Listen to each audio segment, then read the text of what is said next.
Go for it. Friggin' what up, dude? Strider Wilson, I'm the host of this podcast that's mine, going to be called History is Dank. History is Dank with Strider Wilson. Dankness from the ground.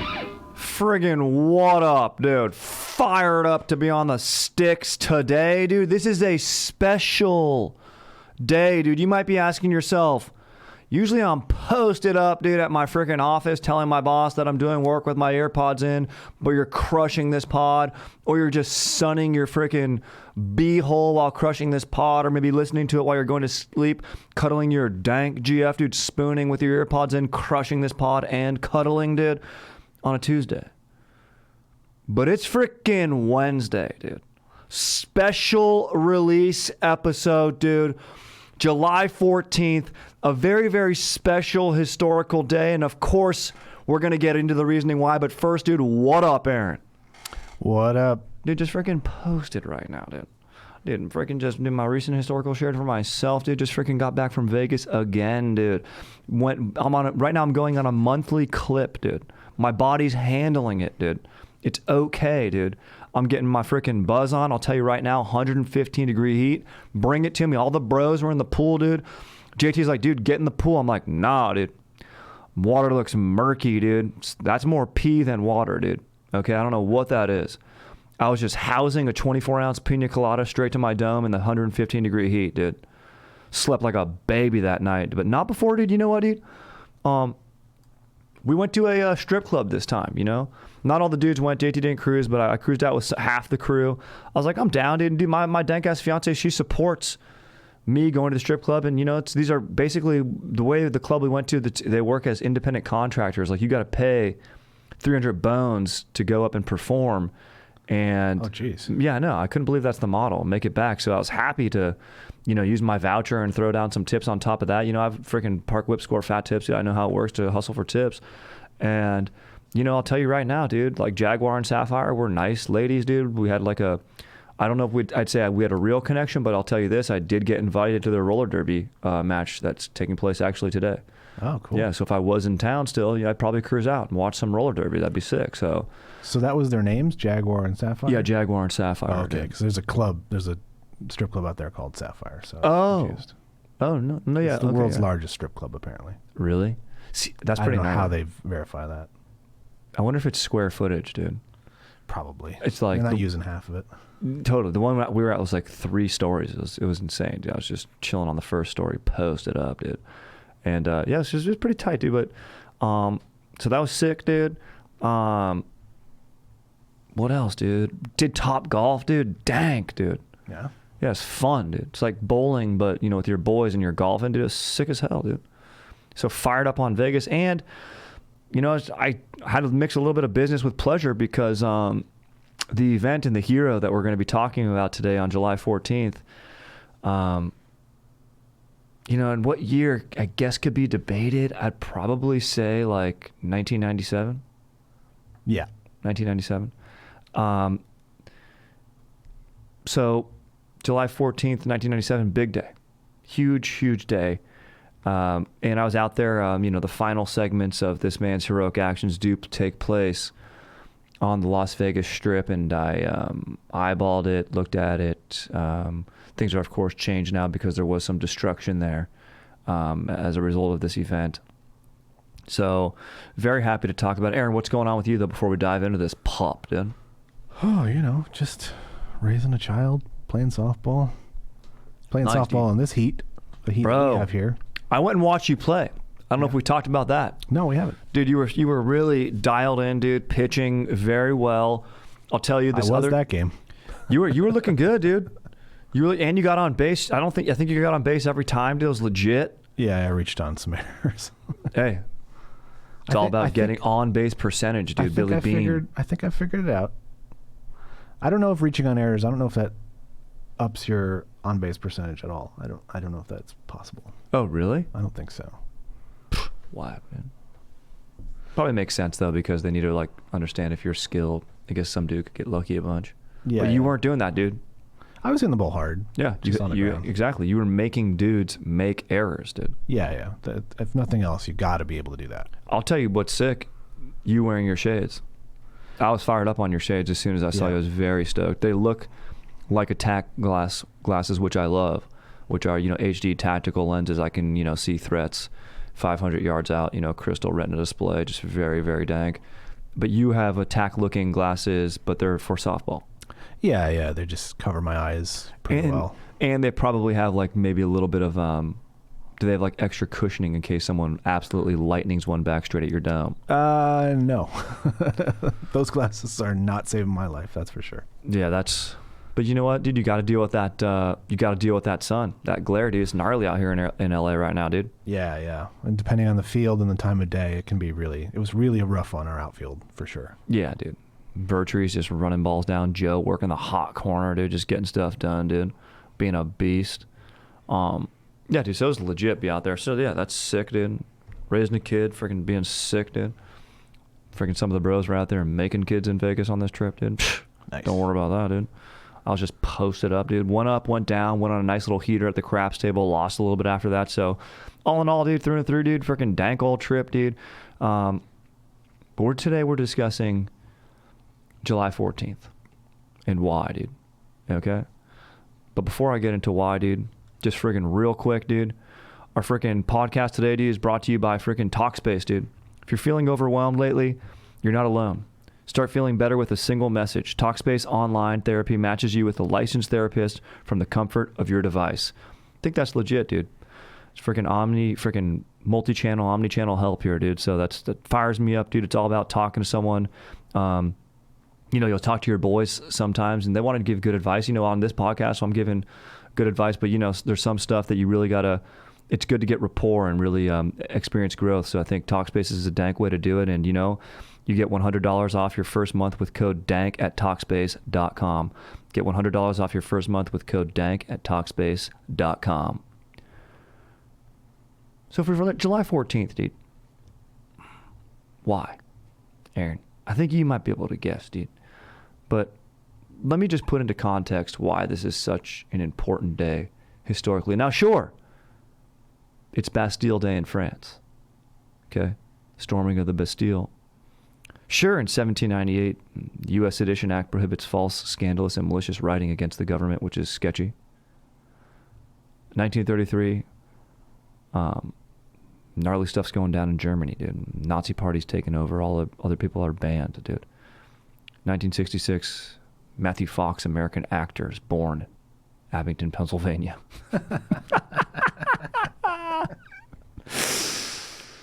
That's hilarious. Amazing, dude. 1951, dude. First telecast of sporting event. That actually fired me up.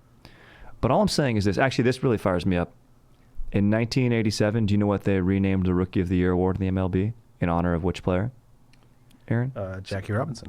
Very well done. I knew you'd get that. Yeah. But the real reason July 14th is such a good day, I can only do it in quoting somebody, Casey Poe, I think, can put it best. Why July 14th is such an important day. My dad is coming home on July 14th. My birthday is July 14th. I'm going to see my daddy for the first time ever on July 14th. Very important. Because a hero who's writing back these words to his daughter, Casey Poe, I got your package. Those pink coconut things have made me quite popular. Met a guy just the other day, Baby-O. He sure does love them. And now, and this is him writing to his daughter, actually, and now our daughter, beautiful Casey.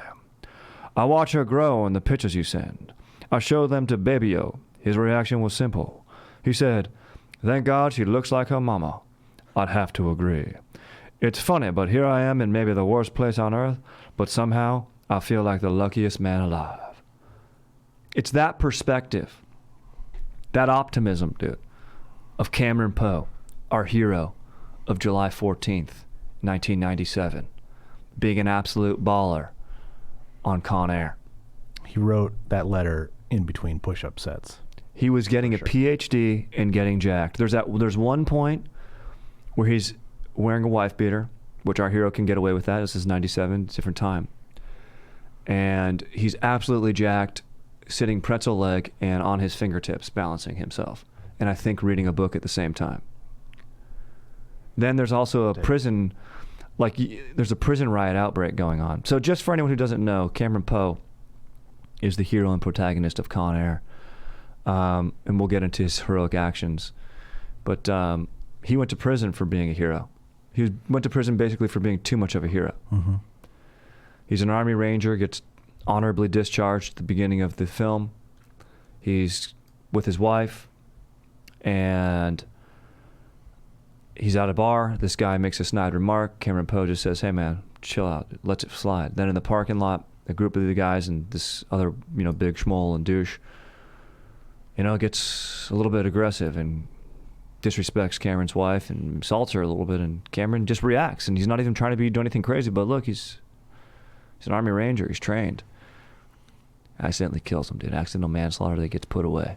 But he has perfect behavior, and he makes the choice to grow his hair out long, get absolutely jacked, a PhD in prison, and to never see his daughter because he didn't want her to see him that way. No way, not like this. And he's going to meet his daughter for the very first time on her birthday and his release day, and he's just catching a ride home, but happens to be put on a plane with the most sinister and gnarly criminals. The Jailbird Express. That's right. Jailbird Express, John Cusack's invention. Cole Meany, DEA guy, doesn't like it, but, he's the wheeler and dealer. He's no nonsense. John Cusack's a little bit more of a understandable guy, just trying to make something functional. And, crazy things ensue. And Cyrus the Virus, John Malkovich, probably, I would say perhaps his best performance on film ever. Ever. I don't care about Charlie Kaufman's being John Malkovich. I don't care about Rounders. I don't care about what else is he fantastic in, Aaron? Isn't being John Malkovich almost right after this movie too, with Cusack? Yeah, I think it is. Like 99 maybe. Yeah, they were becoming boys, dude. Yeah. Sexy. No. Chicago guys, so it makes sense. Oh, Malkovich is a Chicago guy? Well, he was in the Steppenwolf Theater Company, which is in Chicago. Legit. Gary Sinise. Dude, Gary Sinise's energy, dude. That guy. Imagine trying to hang out. Imagine this hangout, dude. Gary Sinise, Jim Caviezel, and Christian Slater. You imagine trying to hang out with those guys?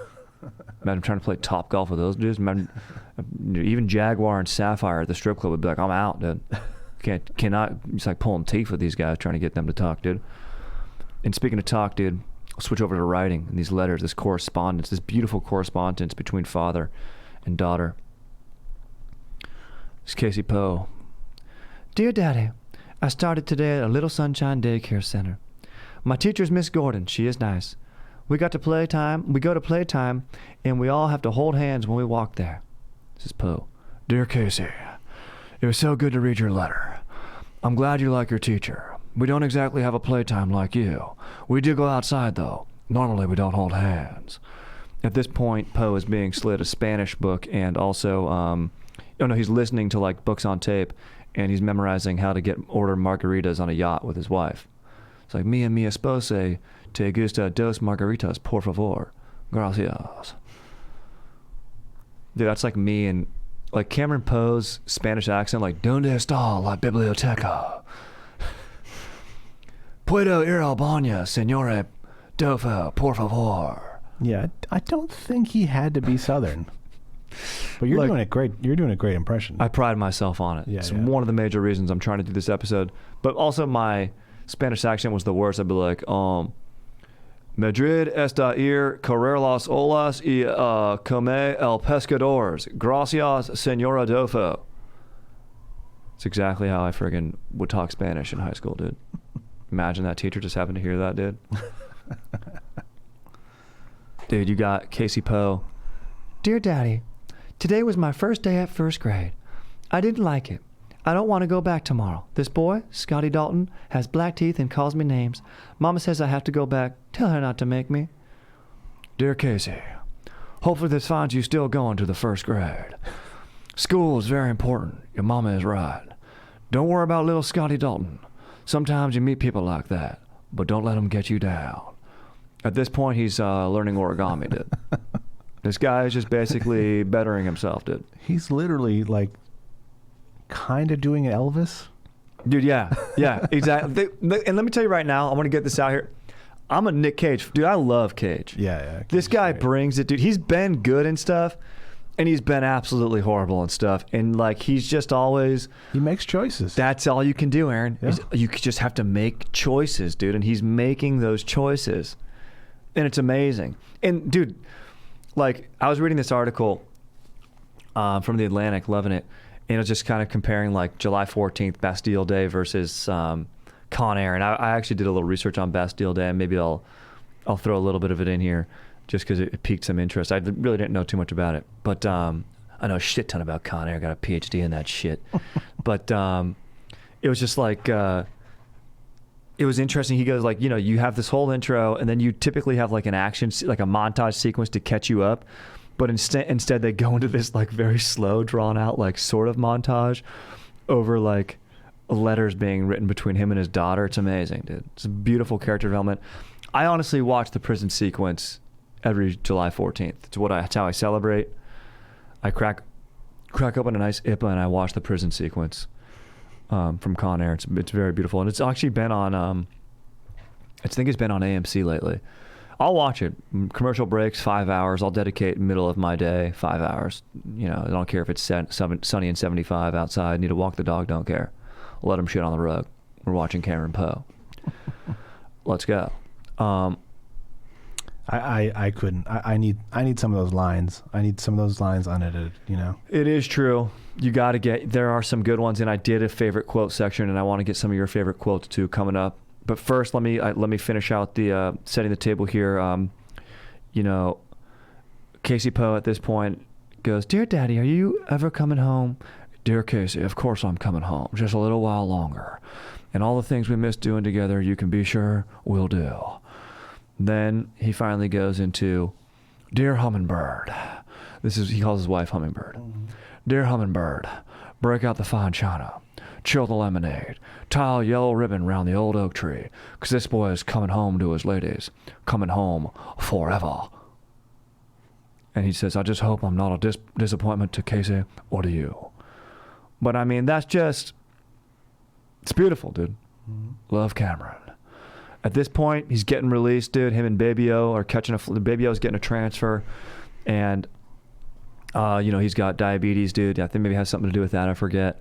And Cameron's just catching a ride home, dude.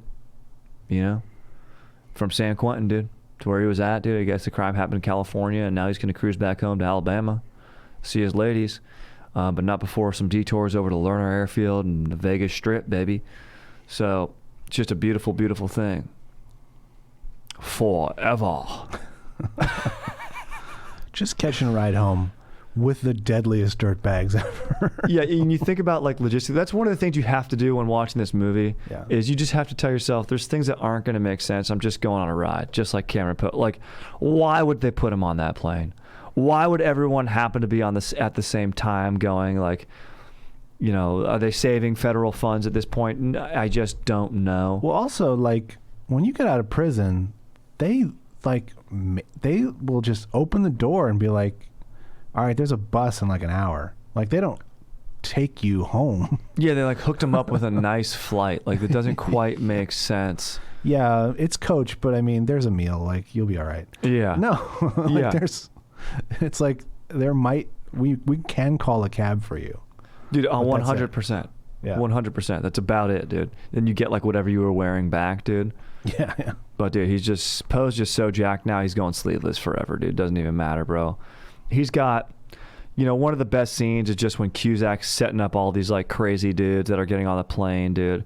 I mean, you've got, of course, you know, Cyrus the Virus. The fact that they all have nicknames, like what a genius thing to do. He's just basically a criminal mastermind, dude. Ving Rhames is like a black militant. You know, there's some stuff in the movie that would not fly today, dude. Like, you know, Pinball, played by the Dave Chappelle, who's an absolute beast. You've got Garland Green, Steve Buscemi, who's like your classic, just serial killer who's on there for some reason. You got a great, the scene between him and the little girl in the pool is very chilling. Danny Trejo, Johnny 23, who's just his own character trait is that he's a proud rapist, and you kind of super proud. Yeah, super. You call me Johnny 600, and you're like, geez, and but you kind of like Cyrus the Virus, which is what makes a good movie. Is you have to understand the villain, right? The villain just has means of doing things that are evil and bad, but like the Cyrus or John Malkovich, Cyrus the Virus, still has a code where he's like, no, I despise you, because Cage saves like one of the female prison guards. He's like, I won't have her being dishonored on this flight. And then Malkovich is like, he's right, but it's like logistic. He's like, we don't have time for that. Stay focused. He's like, if your little thing jumps out of your pants, Johnny, you're going to be jumping out of this plane. He's like, oh man. So, they kind of give you he compares him to the stuff that accumulates on the side of your mouth when you're thirsty. Yes, great, beautiful writing right there. Just beautiful imagery. Let's see.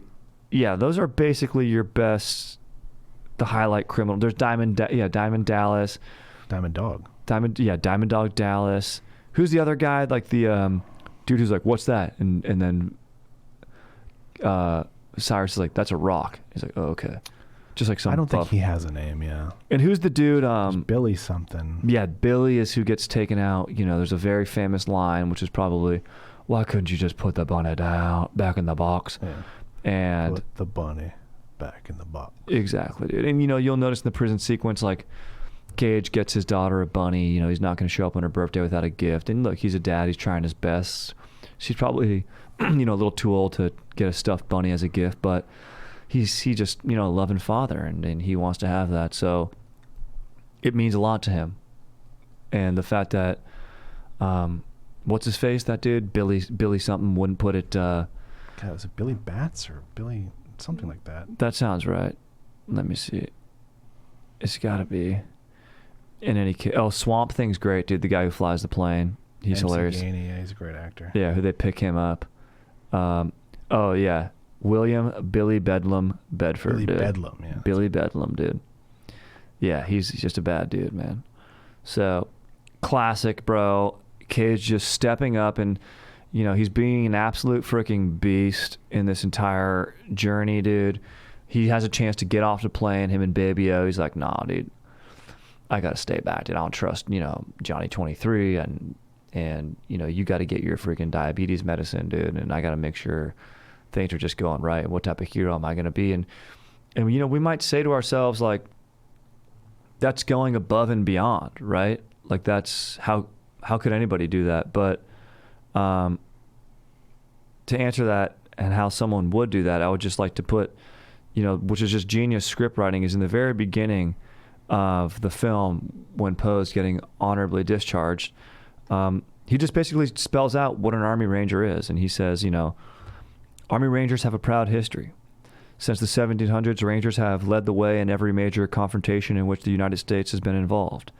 You men are a credit to that fine heritage, and I'm sorry to see you go, but you've served your country well, and you've displayed the ability to fight on to the Ranger objective and complete its mission, never leaving behind a fallen comrade, no matter what the odds or the enemy. I thank you. America thanks you, and I wish you luck wherever you go. And remember, Rangers lead the way. And Cameron Poe saves the fucking day. I'm gonna save the fucking day. I mean, it's the best. That's the line where you just need that to hit. That's like, if you're on TNT and you get that bleeped out, yeah, you got to go watch on YouTube. Honestly, dude, I think society would be okay with them swearing. I mean, he did save the fucking day. Like, Aaron, you're a father. Yeah. Would you mind if your daughter heard Cameron Poe deliver that line? No. Thank you. No. That's all I'm saying. It's all about being consistent. He said it. He did it. Exactly. And we talked about this a little bit before. By the way, the plane is this cool ass looking like gray puppy. I mean, you guys got to go watch the film, do your research, and enjoy doing it. This is basically an homage and just teaching you about the true importance of July 14th. Matthew Fox was born today, but more importantly, Cameron Poe saved the motherfucking day. The plane was a C-123, like cargo plane that they re-outfitted. Very dank. And this is actually a very fun fact. The crash site, which I was checking out, very, very buzzed after going up 400 at the craps and then proceeding to lose all of it at roulette. The crash site was filmed in the Sands Hotel before its demolition. And if you are a frequent listener of this pod, you'll know that we covered the Vegas Strip and, Steve Wynn sort of starting the mega resorts, which is where we're in now. I didn't make it over to Resort World, which I want to go to and just check out. But that's sort of the era of Vegas that we've experienced in our young lives. So this film was actually made at the right time. They were planning the demolition on November 26th of this hotel anyway. And producer Jerry Bruckheimer, who's a genius, who I think also produced The Rock, which is a genius movie. Mm-hmm. I honestly, if you were asking me, threatening me, hey man, I'm gonna shoot you, throw you off this cliff, unless you pick and tell me honestly what your favorite movie is, The Rock or Con Air, I don't know if I could tell you which I love more. Yeah. Maybe actions speak louder than words, and I'm, doing an homage to Con Air, so maybe that's the answer. I'm gonna go Rock. Yeah, The Rock's so fucking good, dude. It's so good.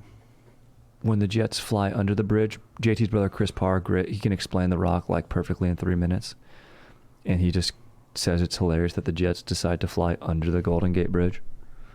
So it won't be picked up on radar. Oh, good call, dude. Yeah. Fucking Aaron, There's some logic to it. That's why you're just a beast. But it also looks sick. There is that. Yeah.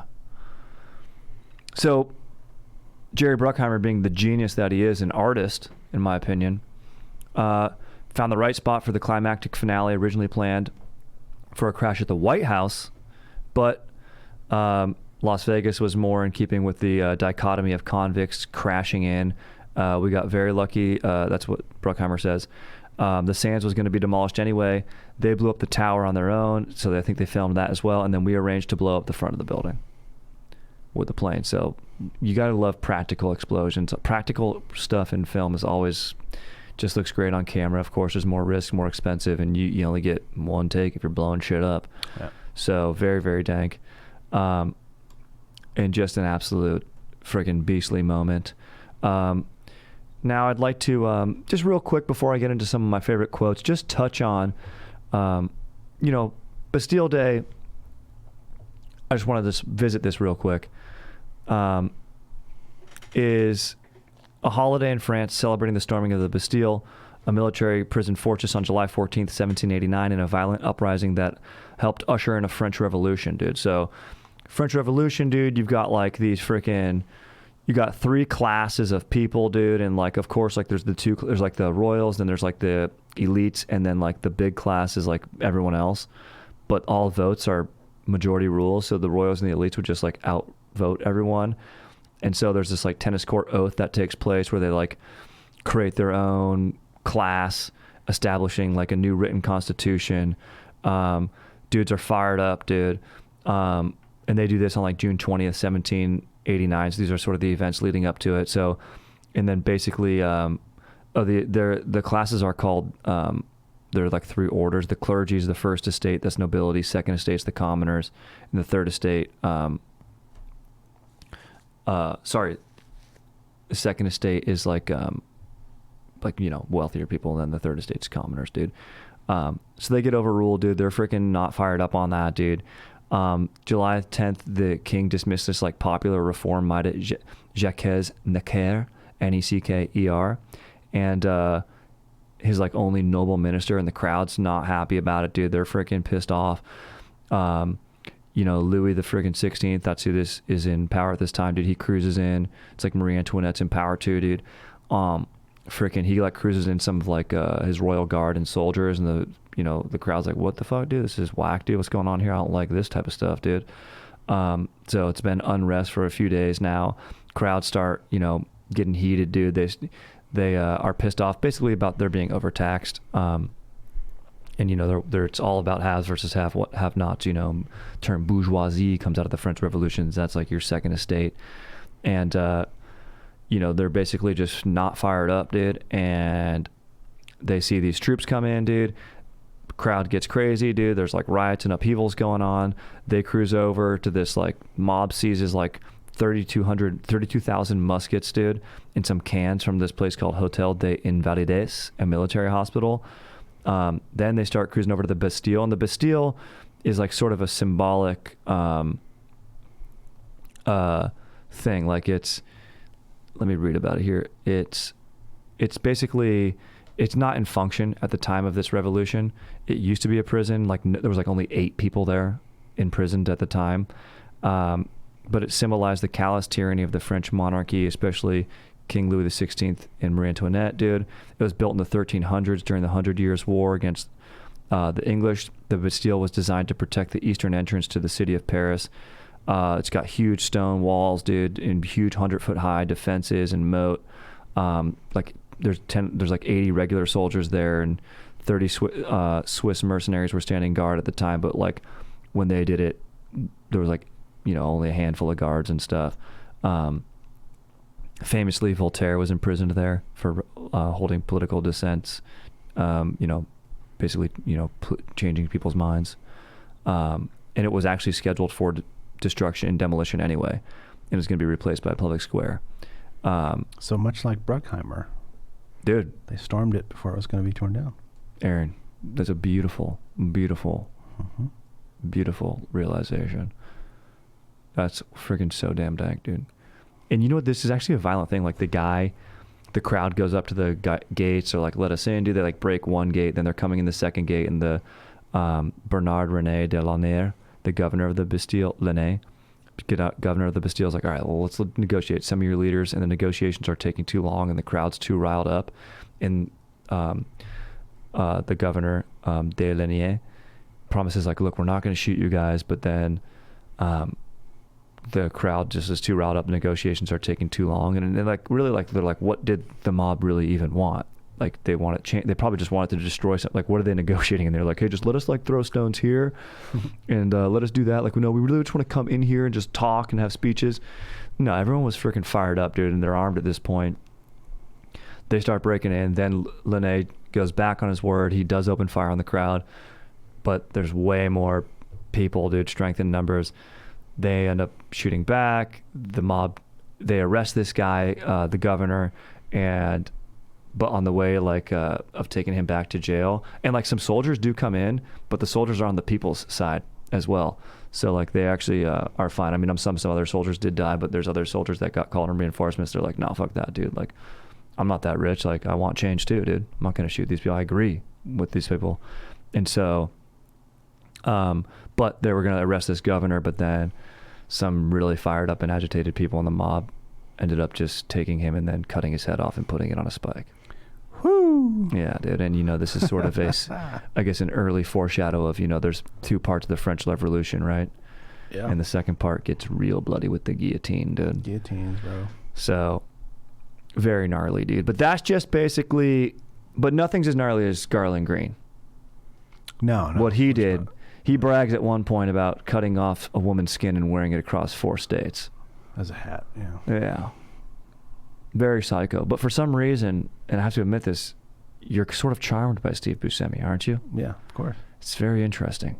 I'm not into this thing, though, what is the psychology of when women want to marry, like, a serial killer? Like when he's in death row, or like, what is that, dude? I don't know. That I want to understand. I need to get, like, an expert on here just to be like, is it like they want to fix them, or they want to, like, what's the deal, dude? Bad boy, it'll really piss off your dad. But too weird of a bad boy. Did I get like a dude who like smokes a cig and rides a motorcycle? Yeah, and like, can pin your dad. It's the ultimate. It's the extreme. Yeah. Extreme person. I guess yeah. But man, it's freaking Gnarls Barkley, dude. There are other things to do. That's what I'm saying, dude. You know what I mean? I absolutely agree, dude. And I want to get back into, that's just my little, I can't disrespect Bastille Day. It is a French holiday, dude. But here in America, July 4th in France is just July 4th. Yeah. They gave us a nice gift of our independence, Lady Liberty. Mm-hmm. Fired up. Sure. Fired up on that statue. I get fired up on statues in the shade they provide. And helping us during the revolution was pretty cool too. They came in huge. They did, but it was a little bit of like, look, we just mentioned the 100 Years' Wars, France and England, going at it, the colonialist powers back then, dude. even neocolonialists battling to, get territory and commerce. So any chance they had to stick it to the British, they loved that. Sure. Even if it means helping us out, right? And, Jefferson just being a beast negotiating, B. Franklin being a beast negotiating, dude. B. Franklin's a beast, dude. Uh-huh. But no one's more of a beast than Cameron Poe, dude. I think Cameron Poe should go. We talk about putting Harriet Tubman on the $20 bill, which would be legit. Dude, in fact, in Vegas, one of the bros had a stamp where you could change Andrew Jackson's to Harriet Tubman's. Oh, wow. Yeah, so we did that to a few of our bills, and we're using those. It was dope. I feel like Cameron Poe could do push-ups with Ben Franklin sitting on his back. There's no question he could. Yeah. There's absolutely no question. He could do origami with those jacked fingers that he had. Ben Franklin probably was into origami too, a man of many interests. And they could talk about that while Poe is doing push-ups, or at least holding a plank. Yeah. I'd like to imagine that, dude. And Baby-O just freaking posting up there, chiming in with dank nuggets of knowledge too, dude. But dude, before we get into some of my favorite quotes in there, and I want to hear some of your favorite quotes, dude. Real quick, dude. Look, the world's getting back together. I was just in Vegas, dude, and back to normal, dude. And people are going to start meeting up in person again. But look, after the year we've all had, getting back to normal, it's more important getting back to feeling normal, all right? And it takes time. And with Talkspace, you can do that, dude. I confide in I've got great bros, Chad and JT, dude. I confide in them all the time, and they give great advice. And but there's nothing to be said, and this is good, for even when I answer cues on here of I'm not a pro. I don't, I haven't gone to school for this. So it's great to get matched up on Talkspace with someone. You develop a rapport with them, and you get really practical, professional advice. And I think that's great, dude. I'm all for it, dude. I got bros who, man, they used to freaking just bury their feelings deep down, classic vintage white dude style. And now it's, they're open to talking about what's troubling them, and then of course sharing the joys as well. So it's sharing wins and losses with the pro. Just knowing that you're never alone is great, and Talkspace provides you with that, and I think that's huge. It makes it easy to match. You get matched up, like I mentioned, with a licensed therapist and a schedule of live video sessions, all from the comfort of your device, dude. So start messaging your therapist the same day you sign up. So sometimes you got days that are not as good as others, so you can really get it going right away. And yeah, dude, it's individual and couples therapy, in addition to medication and prescription services if necessary. So sign up, dude. Start diving within, dude. Exploring the world without. But there's a lot going on with each and every one of us. We all contain multitudes, and everyone needs some time figuring it out. So. Don't hesitate, get on there. Talkspace is the #1 online therapy platform to help you sort through any issue. Start feeling better with a single message. Match with a licensed therapist when you go to Talkspace.com and get 100% off your first month with the promo code DANK. That's $100 off when you use the code DANK at Talkspace.com. 100 off when you use the code DANK at Talkspace.com. All right, dude. Let's talk some quotes over here, bro. Yeah. Cameron Poe. All right. He's down at Lerner airfield, dude. He's talking to Larkin at this point. It's Cusack. If this thing goes bad, Larkin, I don't think my daughter will understand. If you speak to my wife again, you tell her that I love her. She's my hummingbird. But I couldn't leave a fallen man behind. You'll do that for me, won't you, Larkin? Sure. Sure I will. What are you going to do for me? What do you think I'm going to do? I'm going to save the fucking day. That's the entire quote for you. So good. The entire context. Because Larkin and Cole Meany's character at this point, the DEA agent who, puts a guy on there with a gun like an idiot when Larkin told him not to, and a tape recorder that, if anyone hasn't seen it, I don't want to say too much of the plot. I want you guys to enjoy these moments, but it's huge. Aaron, what do you have any fire quotes? Oh shit, I just had one. Well, there's when Sandino, the drug lord that they're supposed to be escaping with, is trying to plead for his life from Cyrus the Virus, and he says, "Sigh," and he gets cut off immediately. And Cyrus says, Anara, and lights him on fire. It's the best thing ever, dude. There's like a gas pile down there. He throws the cigarette in the gas. And that scientifically makes sense because it's hot enough. Like if it was cold climate, it really wouldn't light. But, dude, he just throws it right on there. It's just, that is one of the all-time, that's what a genius Cyrus the Virus is, dude. He's witty. He's smart. That's kind of why he's having fun while being wily, dude. There's something big about that. You know what I mean? Yeah. That I can understand. If a woman wanted to marry Cyrus the Virus, he's a criminal mastermind, and he's probably a fun guy and a psycho. He's probably not going to be a great listener. He's probably not going to be there for you when you need him, but he's going to take you on a lot of fun dates. He's going to have some great one-liners. He's probably going to pick up the tab if he pays it at all. And one of my favorite lines is when Cameron Poe, he's got to kind of still act like he's a con, even though he's a good guy, right? Convict. And he's like on top of the cops are all lined up and they're going to execute him, and Cameron Poe's trying to save their lives. Nothing I'd love more than to put a bullet in one of these pigs' heads, but and he tells him, he's trying to convince him, but before that he has the best line. He goes, look, Cyrus, it's your barbecue, Cyrus, and it tastes good. Yeah, I was going to say that line. Dude, it's the best negotiating point I've ever heard, dude. The guys who wrote this are geniuses, dude. Geniuses. In fact, maybe they just need to... I've got a lot of the cast right here. The writer, Scott Rosenberg, dude. Okay. Absolutely beautiful. Composers, Mark Mancina and Trevor Rabin. And you go, oh, Strider, why are you telling us about the composers? Because a lot of people think that Con Air is just this ridiculous movie, action-paced. Do you know that it was actually nominated for an Oscar, dude? 70th Academy Awards. Like sound? Yep. Yeah. Con Air was nominated for best original song. How do I live without at the end, dude? And then they get the close-up of Cameron Poe's daughter biting her lip while she hugs him because she's loving her daddy so much. Never met her daddy, and now he's gonna be home there forever. And but it lost to best sound and best original song, but it lost to Titanic in both categories. Well, yeah. Cleaned up, dude, at the 70th. What a great year for film, dude. Titanic, Con Air. Wait, here's another line from Cameron Poe to Larkin. Let's go. Sorry, boss. There's only two men I trust. One of them's me. The other's not you. Mm-hmm. Who's that other guy? No, they ain't you. Yeah, dude, exactly. Is it Baby-O? Baby-O? Yeah, who...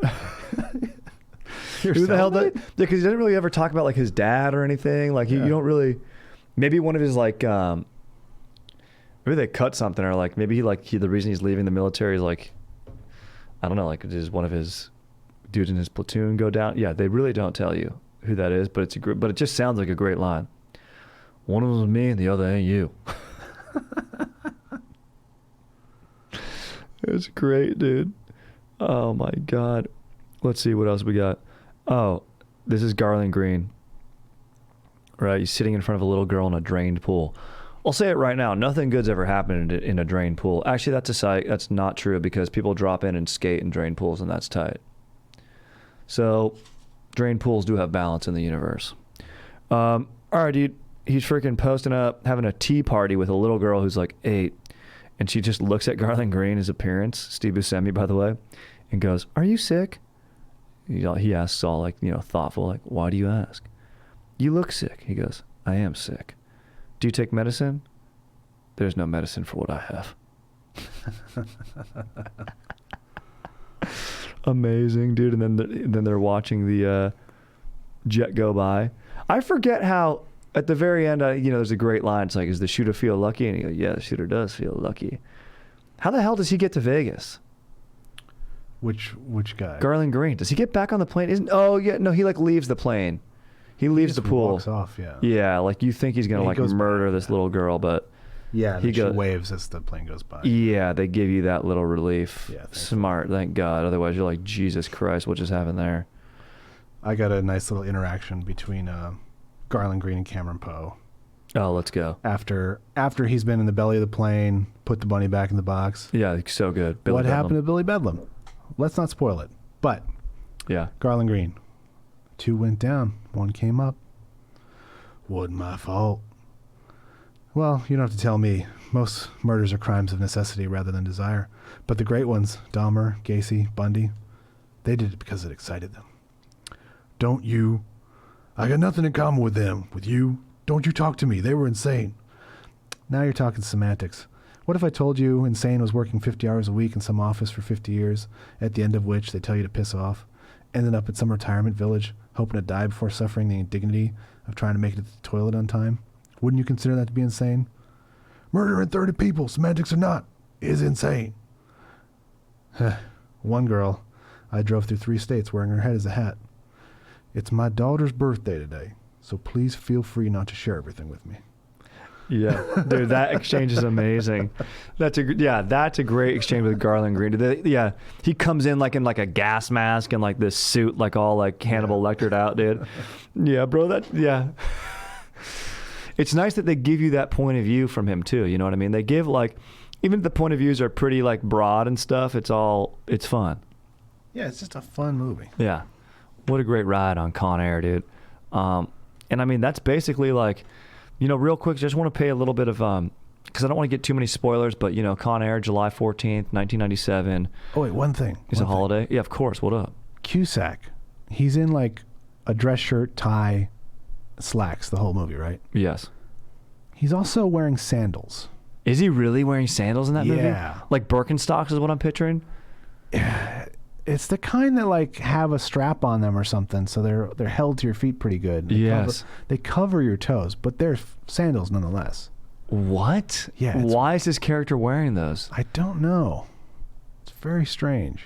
Maybe like as an actor, that'd be something interesting to look up. Like, did he have like something going on with his feet at that time?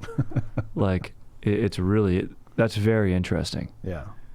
Oh, and then we can't not talk about the Stingray, the Corvette. Very true. Cole Meany. Yeah, he's got, what does it say? Kick ass or something? Or like as kicker, I think. Yeah, ass kickers on the license plate. Cool Stingray.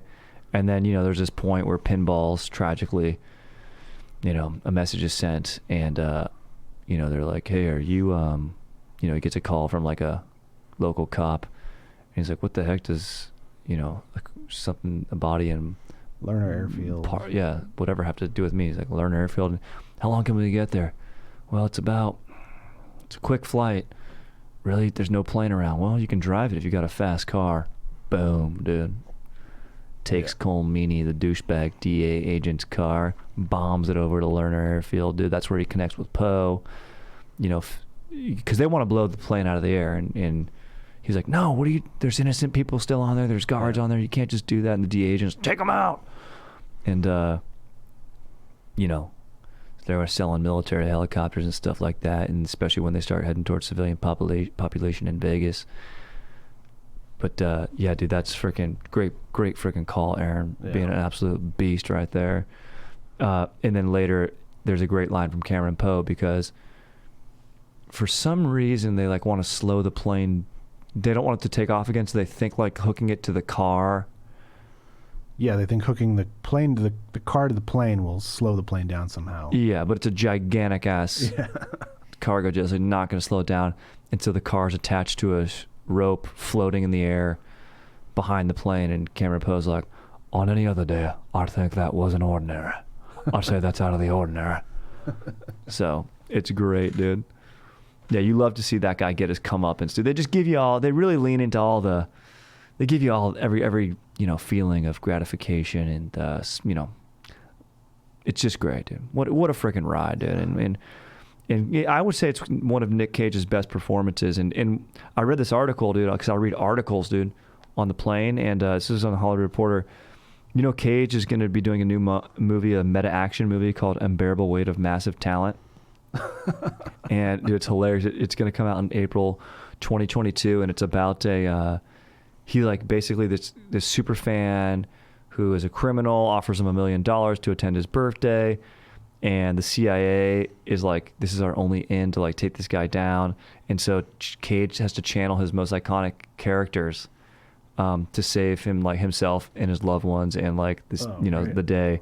I'm like, dude, this movie sounds fucking incredible. It's like JCVD. What's that? JCVD is a movie. It's about a bank heist where they make Jean-Claude Van Damme like take part in it. Dude, see, okay, that's Yeah. probably what they used to sell this idea. I want to. Was that movie any good, or is it? I haven't more of a seen good it, idea? but I hear it's good. Yeah. This, it sounds very similar, very like a fan favorite. There's no question I will be dressing up as Cameron Poe to go watch this movie. Nice. So, and hopefully they get the rights to use Poe. You know, who knows what some of his characters will be. And I think, you know, now we could even take a time to, who would you like to even see? I mean, like, I'm a big Nick Cage fan. Who would you like to see? I mean, would you like to see him from Face Off? Alder, what's his name? Astor Troy? Castor. What a great name. Castor Troy. Yeah. I'm going to take his face off. Stanley Godspeed from The Rock. Peach. I like to eat I could eat a peach for hours.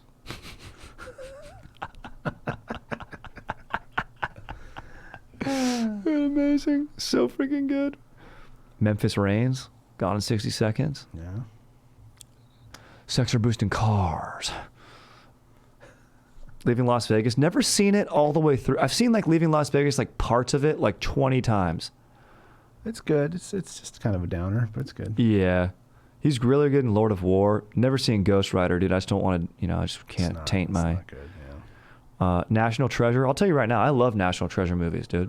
Never saw either of those. Dude, very fun infotainment movies. These are just great, fun movies to watch, dude. You put me on a plane, you put on National Treasure, dude. Don't even land the puppy. Aaron and I, we were actually riffing on this a little bit before the pod. I wanted to bring it up because I was just traveling. And this is like very, 1990 stand-up comic, even though this is adjustment happened after 2011. Actually, not really, probably in the years ensuing that. But like, can we not take our shoes off anymore, dude? Yeah. Can we just not, like, we're going through the airport, dude. Even if you're John Cusack in your sandals, no. Bro, leave them on. Yeah, you're wearing sandals, dude. Then you're barefoot in there. Disgusting. I'd never do. You can't even wear sandals through. Yeah. What? It's dumb. It slows things. Dude, let's just go, dude. Keep the shoes on. Let's just go, dude. One dude tried to light his shoe on fire, like you said, in England and didn't succeed, and now we all got to do it. With matches. People have succeeded in a lot of other crimes, it's and not we like don't he do had anything. It's not like he was a technical mastermind who had this elaborate... This wasn't Cyrus the Virus. Yeah, electronic device in his shoes that was going to take a plane down. He had matches. Yeah, bro. And just, don't let matches on the plane. Yeah. Which I don't think you're allowed to anyway.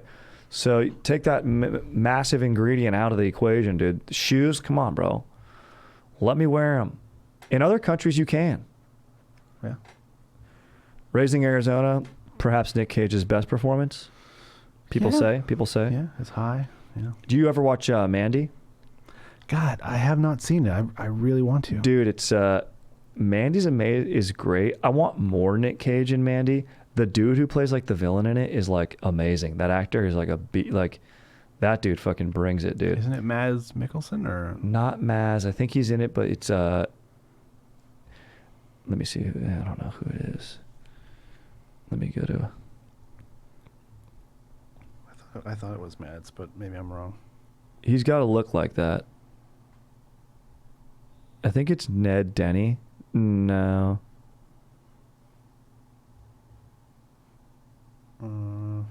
No, I think it's Linus Roche. Yeah. He's a beast, dude. Linus Roche. Oh, yeah, I know this guy, yeah. Dude, his performance is unreal.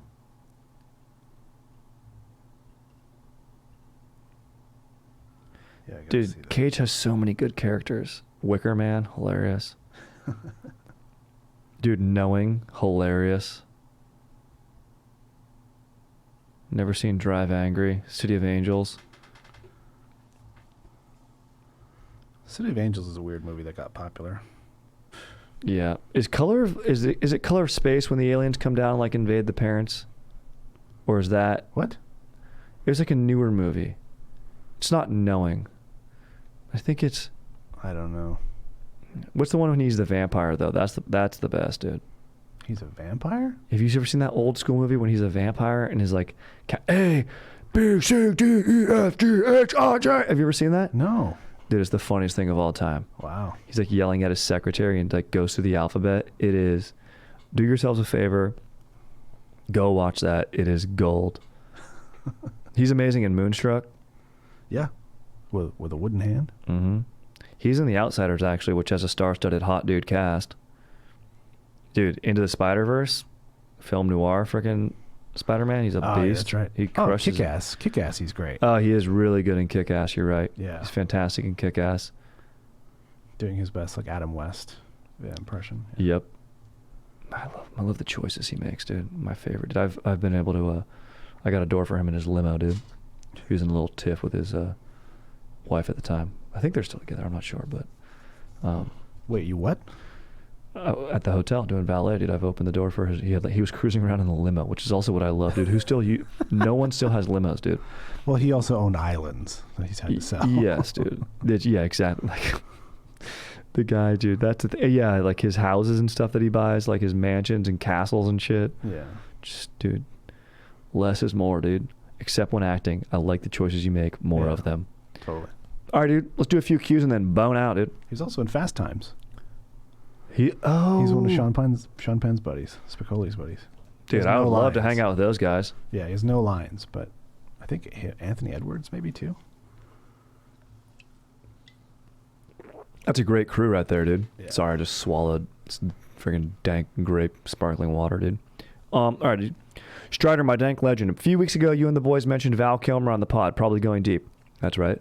I ended up watching Tombstone for the first time later that week and got absolutely stoked on it, dude, all caps. I know you're no stranger to cowboys on the pod, so I was wondering if you do an episode about the history of Western cowboy movies and what your favorite Western is. I'd love to get Aaron's input on it as well. Late fan, dude. So suggestion. I mean, dude, Tombstone might be my favorite cowboy movie. Or I love Unforgiven. It's sort of a deconstruction of like the Old West fantasy. Probably the best. It's also won Best Picture. But Tombstone might be up there, dude. Tombstone's great. Open Range is amazing. With Duvall. My favorite Western is Once Upon a Time in the West. I haven't seen it. 1967, Charles Bronson, Henry Fonda, Jason Robards. It's great. All right, I got to check it out. I like True Grit. I like 310 to Yuma. Yeah, both remakes. Yumas, yeah. Dude, there's a lot of good Westerns. I always love a nice Western. All right, dude. Strider, love the pod, man. Truly gets me through the early work week. Love that, dude. Sorry, we're coming at you midweek today, my dude. But it's hump day, dude, so let's go, dude. So maybe you can I'll be humping my hand later in the drill factory, dude. So that's when you get aggressive, dude. You know, if you're really... One of my times in high school, one of my buddies got caught literally humping his hand by his mom, dude. He was really getting into it. Well, sorry to get blue here, but we're towards the tail end of the pod. So, you know, if you're drilling yourself, you know, you start really just getting after it. No shame, but just know that you're getting after it, and that's nice. So I'm back in the office fully 9 to 5 every day, which isn't totally stoke inducing, but I need the job. Yeah, dude, people don't want to go back to the office. I think we might switch, you know. My problem is that the bro I sit next to every day is my supervisor and kind of my boss. Every morning, this guy slurps his coffee so loud. I understand getting down the morning Joe, but I'm telling you, when I first heard this, I thought he was joking. The consistency of every day is unreal. My solution has been throwing it into the AirPods with noise cancellation and listening to your pod. Love that, dude. However, sometimes I have to be fully in the moment talking to people. I've dropped some subtle, man, you're really getting that coffee down comments, but I've never been straight up and said, yo, can you chill? That is literally right in my ear. We are in a small office and he's like 2 feet away from me. The slurps usually is 2 to 4 seconds long, very loud. That's long, dude. Any advice would be greatly appreciated. It's a weird situation because, like I said, he's my supervisor.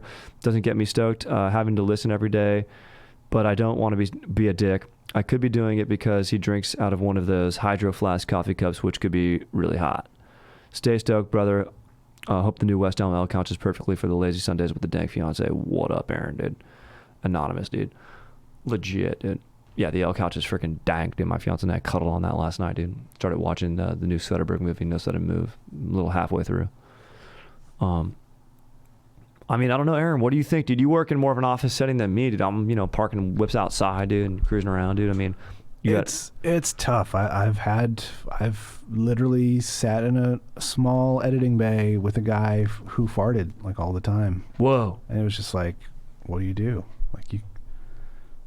I don't know. Did he have his headphones in and just think that no one could hear it because his headphones were in or something? Like what? He had hearing aids, so it wasn't so much the sound as the smell. Yeah, of course. Yeah, it was pretty brutal. Thought he was getting away with it. Dude. Yeah. Gnarly. I mean, dude, my advice, dude. I mean, dude, it sucks that you got to go into the office because maybe it's not you can get your job done from home. Maybe you just say like, maybe you get him, dude, when his birthday comes around, get him a very regular ass mug or a straw and be like, hey, dude, I heard if you drink out of a straw, like, and this is kind of true, like it won't make your teeth yellow. But maybe he'll probably think that you think his teeth are yellow, but that's fine. Let him have that thought. But just then you, for a few weeks, have to be sipping out of the straw. Or you know what, dude? Leaders lead by example, like Cameron Poe. Get yourself a coffee mug with a straw. Then he's going to want one too. And be sick and talk about it. And then get someone else one in the office too. And be like, oh, dude, hell yeah, we're stoked on these coffee mugs with the reusable straw, dude, or whatever, like a metal straw. And maybe you put even like a fun phrase on it, like, you know, best boss ever, or like most legit boss, or, you know, number crusher, you know, and then he's going to want one, dude. It's manipulation, but in a stoke-inducing manner. I think that's the move.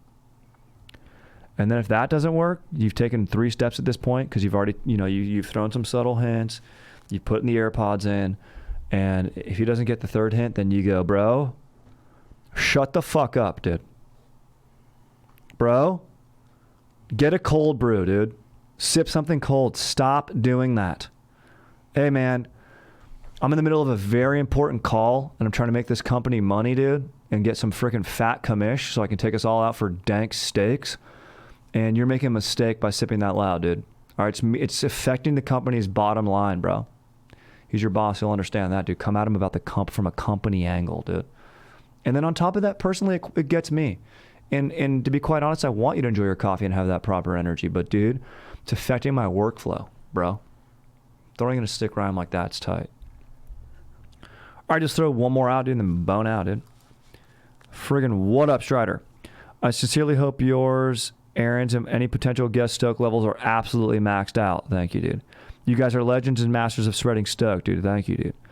I'm reaching out in hopes that you can help me become a jacked dude. I recently dislocated my kneecap and it has been super unchill. I also may have torn my meniscus during physical therapy, but I'm still trying to get back to toning my bod regardless. I like to think I'm fairly similar to you in many ways besides my lame-ass knee. I'm tall, 30-year-old, lean, rip V-ball, love shredding, live with my Dank GF/future DF. Love this guy, dude. Own a Dank Denza and a big-time chiller pup to boot. Dude, let's go, bro. Are you me, dude? My bros and I love playing volleyball and spreading the stoke out here in Colorado. Love it, dude. My cue to you is this. What's a simple workout routine I can follow to start getting back into the game? I've never had a routine that kept me stoked. Historically, I've looked up online or asked advice from my jacked bros, but I'm looking for something better for a tall, lean chiller like myself. Much love. Stay stoked as always, dude. Carter, dude. P.S. Tom Brady's a chiller. It bums me out when you hate on him. All right, late. I actually enjoyed watching Tom Brady play with Phil Mickelson against Rodgers, so I'll give you that. Tom Brady's a beast, dude. So I won't harp on that, but I'll tell you, dude, workout. I mean, look, bro. Tom Brady's NorCal. Fuck that guy. Aaron, good call, dude. SoCal for life, bro. SoCal for life, dude. Yeah, dude. You can take a homegrown carrot, dude, and freaking go, get diarrhea from it because it's raw. That'll happen sometimes. But he'll probably still play well if he even has that. Kidding, dude. All right, dude. All right, we're not going to get you like that, Carter. My bad, dude. My bad. Thrusters and burpees are the only exercise you need in my book. Now, honestly, dude, just do man makers, bro. You do man makers, sets of 10, 20, depending what weight you're doing. Man makers a push-up with a renegade row on the dumbbell. Then you burpee yourself up. You fire those legs through, clean up the dumbbells, thruster them over your head, and then, right back down to another. It's a beautiful movement. It gets everything. It gets you absolutely yoked. It's the one thing you have to do. I mean, the fact that you're out there playing volleyball with your boys means you're having fun getting exercise. And now the man maker might affect your knee. If your knee's bothering, you're tall, you're lean, dude. I would say, basically the way I like to work out is touch everything every day, Freaking, I don't like to isolate muscles anymore. I like to get functional strength, a little cardio while strength building is my favorite thing to do. I mean, look, I don't want to push my own stuff, but dude, check out 15 with Osteen, dude. Legit, some fun little 10-minute hitters on there, dude. But for my money, dude, you do thrusters and burpees. You pick up those dumbbells, those 35s, do them right from home. You're going to feel it. You're going to feel nice, dude. It's going to loosen you up. It's going to get you some better hip mobility, dude. You're going to get some strength. You're going to feel explosive. You're going to get cardio with the burpees and just race through it. Time yourself. That's what I've done. My trick is time, not reps. For 20 minutes, I'm going to continually do that. As many as I can. Push yourself as hard as you can. Have fun doing that, dude. Then you take a gym lifting mentality to your life, dude. It's legit, dude. That's my advice. Aaron, what about you? What do you got, dude?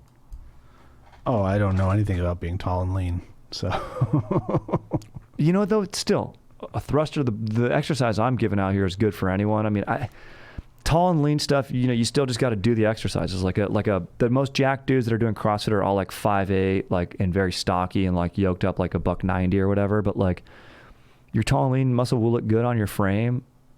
You know, recruit those fibers, dude. Eat right. Thrusters, dude. Burpees, dude. Squats. If you want to hit the squat rack, go heavy, but you don't have to. That's what's up, dude. All right, dude. Other than that, dude, you know, maybe you go Cameron Poe style and just sit pretzel leg and balance on your fingertips and do origami. I mean, I think that's a great move. body weight. He looks shredded. Yeah, body weight stuff, that's all you need, dude. Honestly, it is true. It's all you need. 4 walls, get a freaking pump like my dog Arnold said, dude. All right, dude. July 14th, beautiful day, dude. Enjoy it, you guys. Happy freaking Con Air Day, Cameron Poe Day, as I like to call it, dude. Cameron Poe Remembrance Day, and the day a father, an American hero, came back to his daughter and saved the motherfucking day, dude. So you guys have a great ass day, dude. Enjoy it. Stay stoked, and I'll freaking fire it up for next week, dude. All right, dude. Lay it, dude.